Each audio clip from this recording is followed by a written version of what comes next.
Good morning. Greetings to all who are there in this hall.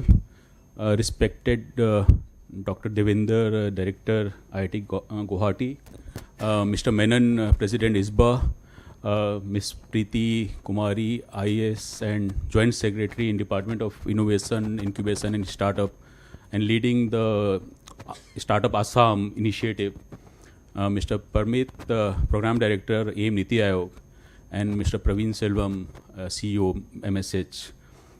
Dignitaries of the dais, I see a lot of faces who have contributed a lot in building this ecosystem of innovation, entrepreneurship, startups, whatever we think of, and which has placed India being the third largest ecosystem in the world. So this is all the contribution which has come from you. I am Praveen Roy. I come from Department of Science and Technology. I am the head of Technology Translation and Innovation Wing of DST.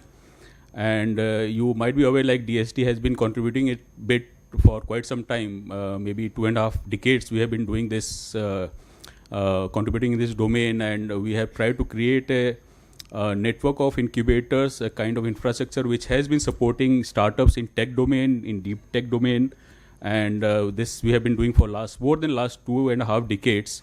The first incubator which was established by DST was in year 2000, and recently we completed 25 years of its establishment, and the best part is that it is still operational. So that is what DST has done. Like, we have created infrastructure, and the proud that we feel in this infrastructure is that they are still operational. They sustain on their own after a very meager and very small support of the department, which is in terms of capex and opex and funding the startups. So this way we have contributed. DST has been doing it, and I'll just give a brief, like, what is the roadmap, what DST is thinking in terms of deep tech, and what government has done on their behalf of bringing the schemes which will be very much required to fund and support deep tech startup in future, so that we become a part of the knowledge economy in the world, and we lead it, and we go with the path of the Viksit Bharat of our Prime Minister's vision. Thank you, ISBA, for inviting us. ISBA's 20 years journey, they have been contributing a lot, and I see a lot of faces who have this experience, the hands-on experience of supporting startups, and they know what is to be done, and the best part is that they also know what was not worth doing and where they failed. So that knowledge is very important to support any ecosystem, and with that knowledge we can make our roadmap for future. Recently, if you see, like, sir, we know, like, this is a campus, very beautiful campus with a lot of intellectual knowledge and power in it. So if we map intellectual index of Guwahati right now, today, naturally this campus will be having the highest level. And because of this workshop, this session of today and tomorrow, that has gone manifold, sir. So the dignitaries you are seeing in this have lot of knowledge they are carrying with them, and because of this intellectual index of this Guwahati, and this campus has gone manifold. So congratulations all for contributing and making this. And recently you might be aware, like, Honorable Prime Minister was there in one of our event in Bharat Mandapam on 3rd of November, and then he announced this Research Development Innovation Scheme, which is really very progressive, very prospective, a very ambitious scheme, and this shows how government is changing its way of functioning. If you go deeper in this scheme, when you learn about it, you get the insights like how the approach is changing. Like, we are not a traditional way of functioning where government is one part of helix and they are trying to create something. But we want to contribute, and we want to delegate it to those who really know how it is to be done. We don't want to keep it with us. So this scheme is having in its platter funding of 1 lakh crore, and this is going to come in next 6 years. And the best part is, like, 20,000 crore has already been budgeted in Department of Science and Technology's budget. So our budget has gone to 28,000 crore, with its traditional to 8,000 crore. And then, so with this in our hands, there is a lot of responsibility also on the shoulders of Department of Science and Technology. And so what we have done is, like, we have already formulated the guidelines, the financial rules, regulations, how the fund has to be managed, and the different way the government is thinking. Like, we have been relaxed to have our own financial rules. So like, there is a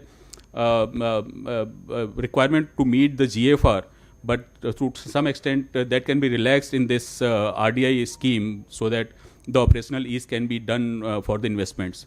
And this all investment of 1 lakh crore is not only 1 lakh crore, because it can be done to the startups and the deep tech startups only if it is having parallel funding from the private sector. So that is also 1 lakh crore, which is expected to come in next 6 years. So there is a platter of 2 lakh crore in the platform, which has to be invested in deep tech, and that will be TRL 4 and above. And sunrise sectors, 5 sectors have been identified in that, and that is all which is really required by the country to grow and prosper. So these sectors are deep tech, AI, energy, climate, biotech, biomanufacturing, digital economy. So all these sectors, and apart from this, if anything which is required for the strategic importance of the country, that also can be inbuilt.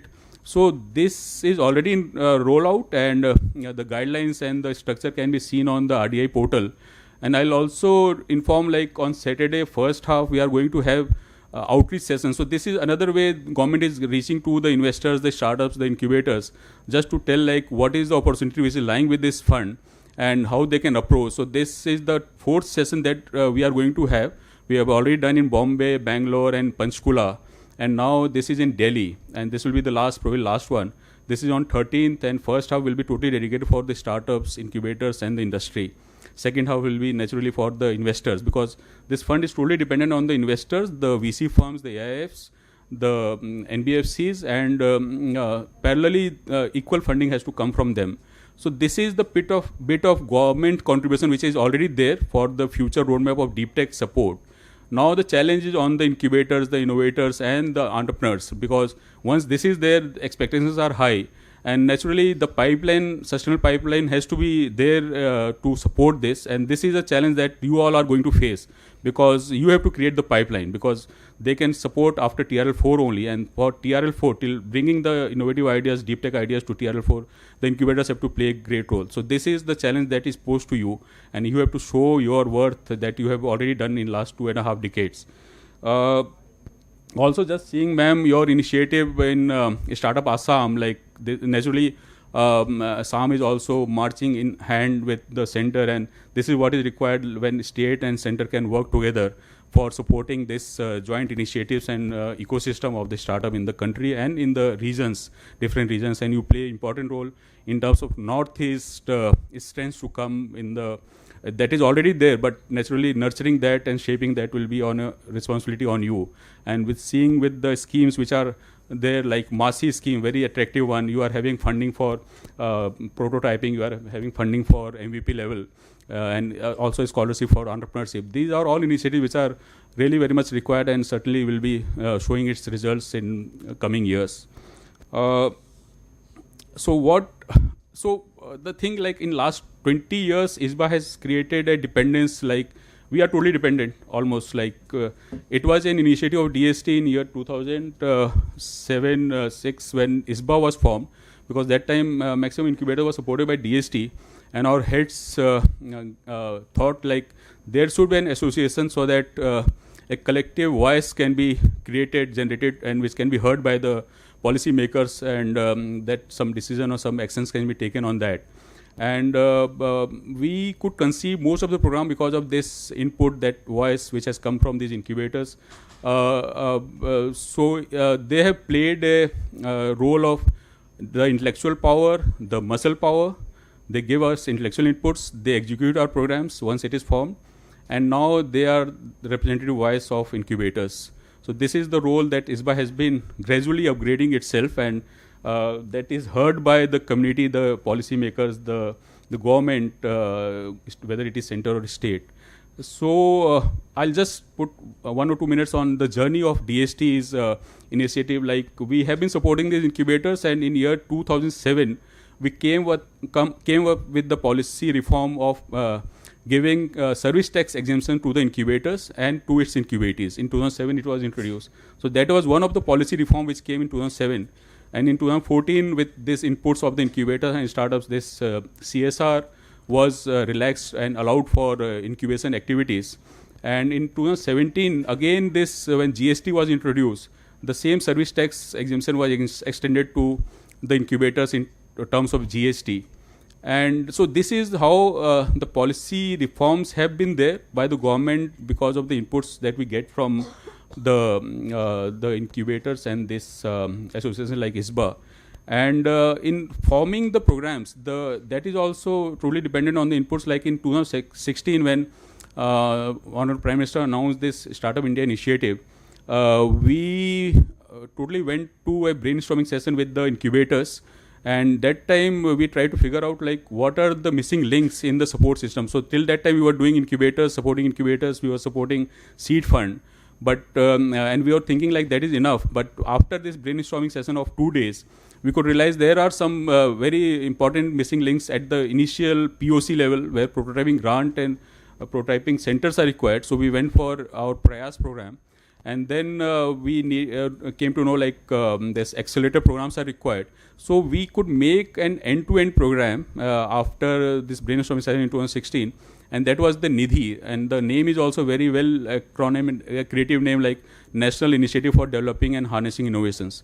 So this Nidhi program has got good recognition by the community as such. And we are having different programs to support all the levels which are required from idea to market. Now the same thing, so this is almost what we see if we map it, like every 10 years we go for a reform. So whether it is policy reform from 2017 to 17, then now 2027, or whether it is a reform in the structure of the program and the support from 2016 to 2026, this is the right time to deliberate and see what next should be the roadmap, how we can support. So next is like with RDI, we are going to support deep tech startups. And now we have to evolve our centers, incubators who can support deep tech startups. What is required by these centers to support? What facilities are required? What kind of funding is required? What kind of seed mechanism related to next level of seed support or investments are required? So these all need to be deliberated, and we are hopeful with this session of today and tomorrow, we'll get some leads from the dignitaries and the key stakeholders that what should be the role where government should play and where department can contribute to modify its schemes. So next level of Nidhi deep tech can be launched. So this is the right time after 10 years, we want to reform it, and with the inputs from the ISBA and all the incubators who are there, we are expecting that we'll be able to conceive that program. So all the best.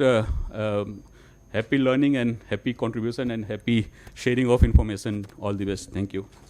To stay informed about the startup ecosystem, subscribe to My Startup TV.